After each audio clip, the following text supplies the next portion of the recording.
नमस्कार, मैं नियाज खान और आप देख रहे हैं न्यूज एक्सप्रेस। राजस्थान में 25 नवंबर को मतदान हो गया और सभी लोग अपने अपने हिसाब से जीत हार का मुकाबला तय कर रहे हैं।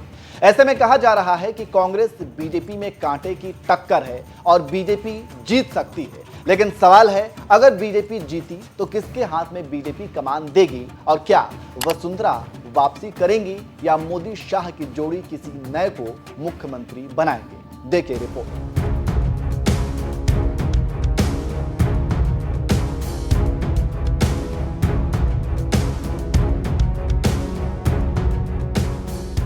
राजस्थान विधानसभा चुनाव के लिए 74% की बम्पर वोटिंग हुई है और राजस्थान में हर 5 साल बाद सरकार बदलने की परंपरा कायम रह सकती है। चुनाव पूर्व सर्वेक्षणों में बीजेपी ने कांग्रेस पर बढ़त ली है।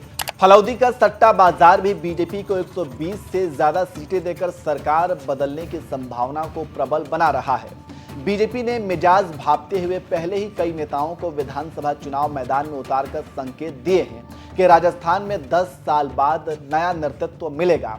ऐसे में सीएम की रेस में राज्यवर्धन सिंह राठौर, दिया और गजेंद्र सिंह शेखावत का नाम आगे है। सूत्रों की माने तो बीजेपी का केंद्रीय नेतृत्व लोकसभा चुनावों से पहले नए चेहरों पर दांव लगाने के मूड में है। चुनाव से पहले राजकुमारी दिया को नरेंद्र मोदी ने चुनाव प्रचार के दौरान तवज्जो देकर बता दिया था कि राजस्थान में पार्टी ने वसुंधरा राजे की काट ढूंढ ली है।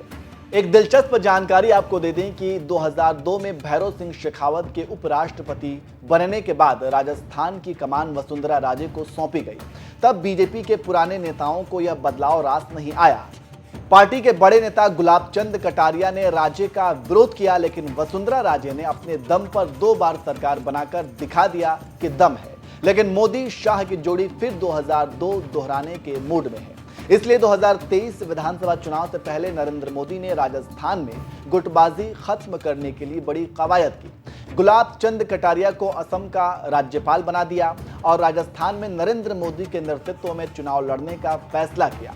जनता को नए चेहरे का संदेश देने के लिए सांसद राज्यवर्धन राठौर, बाबा बालकनाथ, किरोड़ी लाल मीणा, भागीरथ चौधरी और देवजी पटेल को पार्टी ने विधानसभा चुनाव में उतार दिया। इससे यह कंफर्म हो गया कि अगर सत्ता में बीजेपी लौटी तो वसुंधरा राजे मुख्यमंत्री नहीं बनेंगी।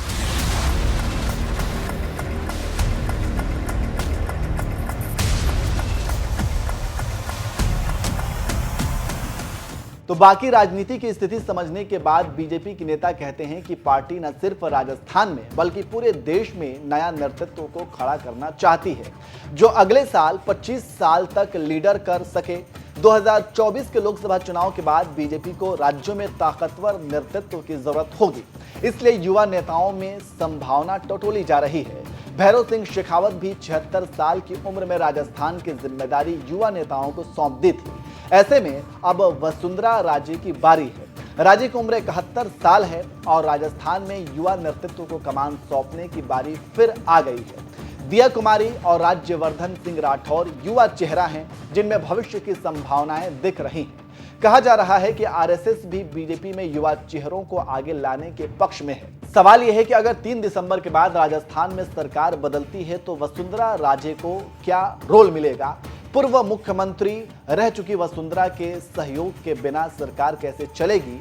चर्चा है वसुंधरा को संगठन में बड़ी जिम्मेदारी देकर संतुष्ट किया जाएगा। 2024 के लोकसभा चुनाव के बाद उनकी केंद्र की राजनीति में एंट्री हो सकती है। अब देखना दिलचस्प होगा कि होता क्या है और कौन राजस्थान की कमान संभालता है।